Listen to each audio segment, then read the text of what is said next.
leader, the father, the husband, the drummer.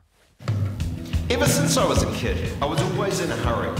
Places to go, things to do. Dad was a minister. He instilled values, honesty, integrity, compassion. Mum raised 6 kids. She taught us how to make a dollar go a long way. I paid my way through uni with odd jobs, gardening, stacking shelves, waiting tables. Graduated with honours, went to Oxford. That's where I met Natalie. That's Simon Bridges there, who's with me in the Auckland studio. Was that you on the drums, was it? It was. Yeah. We've used other people's music in the past, hasn't gone so well, so we thought we'd better do our own. Yeah, so that was, what, fairly legal, I think, was the phrase. That, I think that was completely Simon, legal, what you just Stephen heard. Joyce used, yeah. Let's hope so. You'll be hearing from someone with the lawsuit, won't you? That's right. Now, education was your focus at the weekend. Smaller class sizes. It's 1 to 29 at the moment, I understand. Yeah.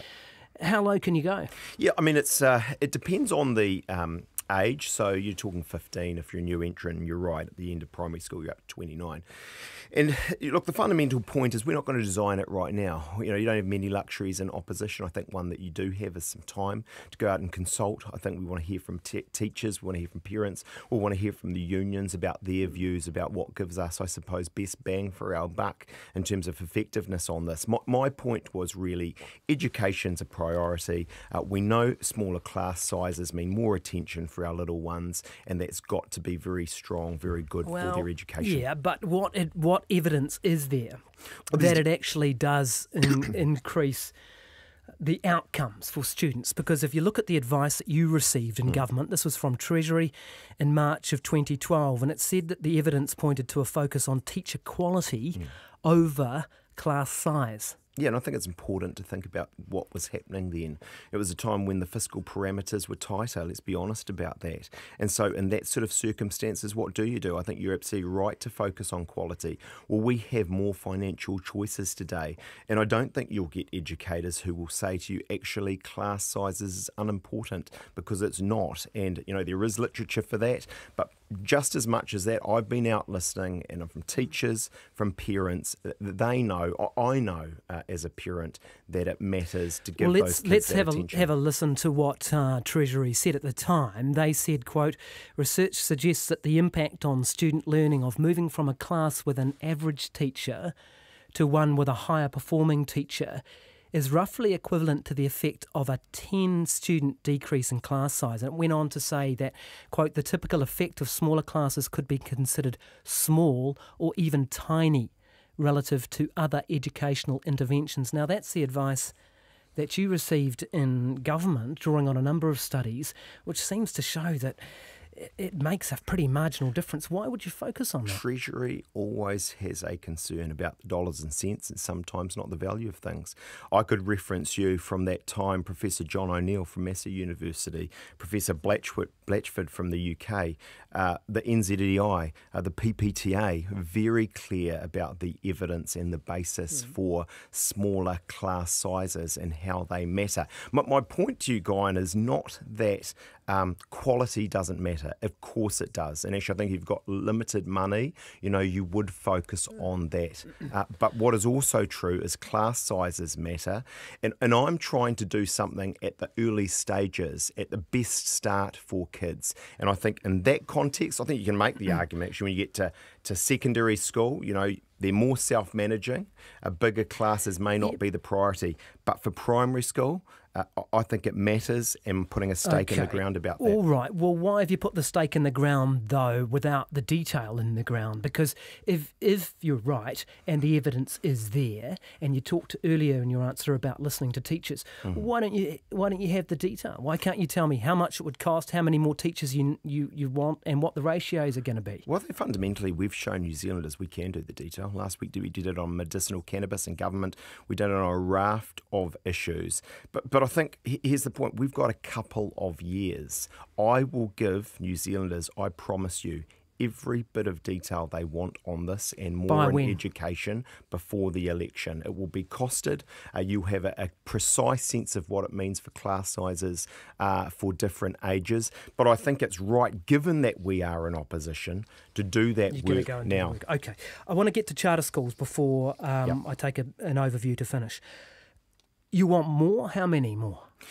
Well, I don't think we put a number on it, but here's the deal. You've got about 10 now, Yeah, right? exactly. We've got 11 today. And if you think about that, let's say we increase that by threefold. We got ourselves to 30, something like that. Wouldn't it be fantastic? As I say, I don't think it's a crass thing about a number, but we certainly want to do more. We certainly want to enable this and enhance it. That'd be a At the major moment, extension. You want up to 30 charter schools? Well, in the context of many hundreds of schools, I wouldn't overplay it, but choice is important, and more than that, we're seeing the results from these. And more than that, actually, let's say you've got a young one who is flourishing in the arts, who has a real bent for science and technology. Why wouldn't you, alongside the core subjects and getting that learning, allow them to specialise in those areas and come out from a uniquely charactered school in those areas strong? One reason would be that you are buying a massive fight with the teacher unions who don't like this policy, and as a country we risk bringing in charter schools, biffing them out, bringing them back, biffing them out whenever we get a change of government, which is hugely unsettling to students, teachers and communities and parents. My criticism of this government when it comes to education is they are blinded by ideology. We should do what works. The partnership schools are working. I've seen the results firsthand, and I'll bring them back. Okay, let's move to the person who was mentioned a lot, who wasn't actually at the conference, although once was in the party, Winston Peters. Now, can you work with him at the next election? I don't think I can answer that today. I just think it's too early to be making those sort of calls. Well, hang on, he's been in Parliament since 1978.